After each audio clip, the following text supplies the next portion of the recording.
V എസിനെ മുന്നിൽ നിർത്തി CPIM-നെ പിളർക്കാൻ പുതിയ രാഷ്ട്രീയ പാർട്ടി ഉണ്ടാക്കാൻ ശ്രമം നടന്നിരുന്നു എന്നാണ് വി എസിനോട് ഏറെ അടുപ്പമുണ്ടായിരുന്ന പിരപ്പൻകോട് മുരളി പറഞ്ഞത്. മീഡിയ 1 ചാനലിൽ നൽകിയ അഭിമുഖത്തിലാണ് അദ്ദേഹം ഇക്കാര്യം പറയുന്നത്. അങ്ങനെ ചിലർ ശ്രമം നടത്തിയിരുന്നു, എന്നാൽ അവരെ വീട്ടിനകത്ത് കയറ്റിയിരുന്നില്ല വി എസ് എന്നാണ്. ആ വാക്കുകൾ നമുക്ക് കേൾക്കാം. ഇപ്പോൾ ആലപ്പുഴ സമ്മേളനം കഴിഞ്ഞപ്പോൾ മറ്റു പല ആളുകളും പുതിയ പാർട്ടി ഉണ്ടാക്കാൻ അദ്ദേഹത്തെ സമീപിച്ചതായി എനിക്കറിയാം. പക്ഷേ വി എസ് ഒരിക്കലും അങ്ങനെ പറയുന്ന ആളെ വീട്ടിൽ പോലും കയറ്റില്ല. കാരണം പാർട്ടി വിട്ട് കളിക്കാൻ വി എസ് തയ്യാറായില്ല. കാരണം പാർട്ടി നമ്മുടെ കാലത്തിനും പാർട്ടിക്കുമൊക്കെ ഒരു തിരുത്തൽ ശക്തിയായിരുന്നു സഖാവ് വി എസ്. എന്തുകൊണ്ടായിരിക്കും ഇങ്ങനെ പിരപ്പൻകോട് മുരളി പറഞ്ഞത്? അത്തരമൊരു ചർച്ച കേരളത്തിൽ തുടങ്ങിയത് മറ്റാരുമല്ല, വി എസ് അച്യുതാനന്ദന്റെ അഡീഷണൽ പ്രൈവറ്റ് സെക്രട്ടറി ആയിരുന്ന KM ഷാജഹാനാണ്. വി എസ് പ്രതിപക്ഷ നേതാവായിരിക്കുമ്പോഴാണ് KM ഷാജഹാൻ വി എസിന്റെ അഡീഷണൽ പ്രൈവറ്റ് സെക്രട്ടറി ആകുന്നത്. അദ്ദേഹം പറഞ്ഞത് പാർട്ടി പിളർത്താൻ, പുതിയ പാർട്ടി രൂപീകരിക്കാൻ വി എസ് തീരുമാനിച്ചിരുന്നു. അക്കാര്യം പലരുമായും ചർച്ച നടത്തിയിരുന്നു. അതിലൊരാൾ ഞാനാണ്, മറ്റൊരാൾ G ശക്തിധരനാണ്. അവരുമായി ചർച്ച നടത്തിയിരുന്നു. മൂന്നാമതൊരാളുണ്ട്, അത് പറയുന്നില്ല എന്നാണ്. പുരോഗമന കലാസാഹിത്യ സംഘത്തിന്റെ നേതാവായിരുന്ന KC ഉമേഷ് ബാബുവിന് ഇതേക്കുറിച്ച് അറിയാം എന്നും KM ഷാജഹാൻ പറഞ്ഞു വെക്കുന്നുണ്ട്. കഴിഞ്ഞ ദിവസം ജനൻ TV-യിൽ നടന്ന ചർച്ചയിലാണ് അദ്ദേഹം ഇക്കാര്യം പറയുന്നത്. അതുകൂടി നമുക്ക് കേൾക്കാം. ഞാൻ ഉറപ്പിച്ചു പറയാം, വി എസ് ഒരു ഘട്ടത്തിൽ പാർട്ടി വിടുന്നതിനെക്കുറിച്ച് വളരെ ഗൗരവമായി ആലോചിച്ചിരുന്നു. അതിലെനിക്ക് പറയാൻ കഴിയുന്ന കാര്യം എന്ന് പറയുന്നത്, 1-2 പേരുടെ അടുത്തെങ്കിലും വി എസ് ആ കാര്യങ്ങൾ ആലോചിച്ചിരുന്നു. അതിലൊരാൾ ഞാനായിരുന്നു, വേറൊരാൾ എൻ്റെ സുഹൃത്തായിട്ടുള്ള G ശക്തിധരനായിരുന്നു.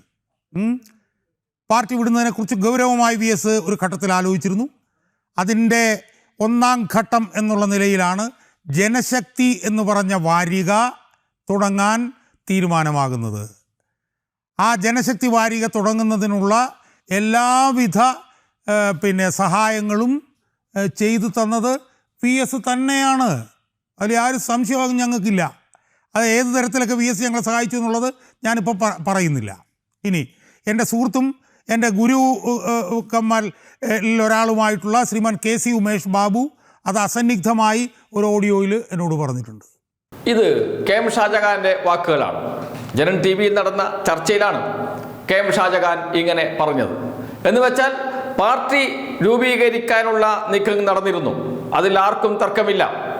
പുതിയ ഭരണഘടന പോലും ഉണ്ടാക്കിയിരുന്നു രാഷ്ട്രീയ പാർട്ടിയുടെ. അതുമായി വി എസിനടുത്തേക്ക് ചെന്നപ്പോൾ അവിടെ നിന്നും ഇറക്കി വിടുകയായിരുന്നു ചെയ്തത്. വി എസ് അതിനോട് ഒരിക്കലും യോജിച്ചില്ല. അത് നേരത്തെ തന്നെ തിരുവനന്തപുരത്തെ മാധ്യമപ്രവർത്തകർക്ക് അറിയുന്ന കാര്യമാണ്. പക്ഷെ KM ഷാജഹാൻ പറയുന്നത് എന്നോട് സംസാരിച്ചിരുന്നു എന്നാണ്, G ശക്തിധരനോട് സംസാരിച്ചിരുന്നു എന്നാണ്. പിരപ്പൻകോട് മുരളി അത് തള്ളിക്കളയുന്നു. അങ്ങനെ നീക്കമുണ്ടായിരുന്നു, ചിലർ ശ്രമിച്ചിരുന്നു. 2 ശ്രമമാണ് നടന്നത്. ഒന്ന്, വി എസിനെ പുകച്ച് പുറത്തു ചാടിക്കാൻ CPM-നകത്ത് വലിയ പ്രശ്നമുണ്ടാക്കി, അതിൽ ഇടപെട്ട് മാധ്യമങ്ങൾക്ക് വാർത്ത ചോർത്തി നൽകി, അത് വലിയ ചർച്ചയാക്കി വി എസിനെതിരെ പാർട്ടിക്കകത്ത് വലിയ നീക്കമുണ്ടാക്കുക എന്നതാണ്. മറ്റൊന്ന്, പുതിയ രാഷ്ട്രീയ പാർട്ടി രൂപീകരിക്കുക, വി എസ് പാർട്ടി വിട്ട് പുറത്തേക്ക് വരിക എന്നതായിരുന്നു. ഇതിനുള്ള ശ്രമങ്ങൾ നടന്നിരുന്നു എന്നാണ്. ആരാണ് അതിന് പിറകിൽ? മറ്റാരുമല്ല, KM ഷാജഹാൻ അടക്കമുള്ളവർ തന്നെയാണ്.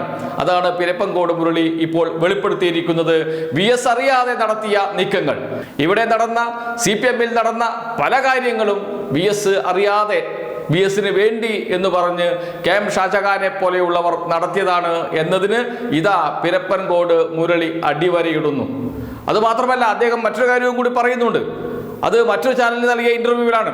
അതിൽ പിരപ്പൻകോട് മുരളി പറയുന്നത്, മലപ്പുറം സമ്മേളനത്തിൽ 12 പേർ മത്സരിക്കാൻ തീരുമാനിച്ചു, അങ്ങനെ പാർട്ടി പിടിക്കാൻ തീരുമാനിച്ചു, അതും വി എസിന് അറിയില്ലായിരുന്നു എന്നാണ്.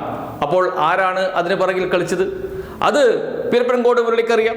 പിരപ്പൻകോട് മുരളി തന്നെ പറയുന്നുണ്ട്, അതാണ് ഞാൻ പാർട്ടിക്കെതിരെ ചെയ്ത ഏക തെറ്റ് എന്ന് അദ്ദേഹം ഇപ്പോൾ പറയുന്നു.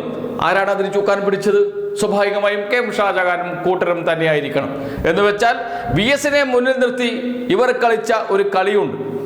ആ കളിയാണ് സത്യത്തിൽ CPM-ന് വലിയ തലവേദനയായി മാറുകയും ചെയ്തത് എന്നത് ചരിത്രമാണ്. അതാണ് ഇവിടെ വെളിപ്പെട്ടിരിക്കുന്നത്. കളികൾ മുഴുവൻ കളിച്ചത് മറ്റാരുമല്ല, KM ഷാജഹാനും കൂട്ടരുമാണ്. ഇപ്പോൾ VS-നെ പാർട്ടിയിൽ നിന്ന് നേരത്തെ എങ്ങനെയാണോ മാറ്റി നിർത്താൻ ശ്രമിച്ചത്, അതുപോലെ ഇപ്പോൾ ഇതാ VS-ന്റെ ഓർമ്മകളെയും പാർട്ടിയിൽ നിന്ന് മാറ്റി നിർത്താൻ ശ്രമിക്കുന്നു. VS വേറെ, പാർട്ടി വേറെ, CPM വേറെ എന്ന് വരുത്തി തീർക്കാനും VS-ന്റെ ഒരു ലെഗസി അല്ലെങ്കിൽ VS പാർട്ടിയുടെ സ്വത്താണ് എന്ന പിണറായി വിജയന്റെ പ്രസ്താവന അത് തെറ്റാണ്. ഇപ്പോഴത്തെ CPIM നേതൃത്വത്തിനും CPIM-നും VS-ന്റെ പാരമ്പര്യമോ VS-ന്റെ അനുഭവമോ VS-ന്റെ സംഭാവനയോ അതിൽ ഒന്നും അവകാശപ്പെടാൻ അർഹതയില്ല എന്നാണ് പറഞ്ഞു വെക്കാൻ ശ്രമിക്കുന്നത്. അതിന് ചില മാധ്യമങ്ങൾ കൂടി ഇപ്പോൾ കൂട്ടുകൂടിയിട്ടുണ്ട്. അത്തരം ചർച്ചകളിലേക്കാണ് ഇപ്പോൾ കൊണ്ടുപോകാൻ ശ്രമിക്കുന്നത്. എന്ന് വെച്ചാൽ VS-ന്റെ ഓർമ്മകളെ വെച്ച് വീണ്ടും പാർട്ടിയെ വേട്ടയാടാൻ, CPIM-നെ വേട്ടയാടാൻ വലിയ ശ്രമങ്ങൾ നടന്നുകൊണ്ടിരിക്കുന്നു എന്നർത്ഥം.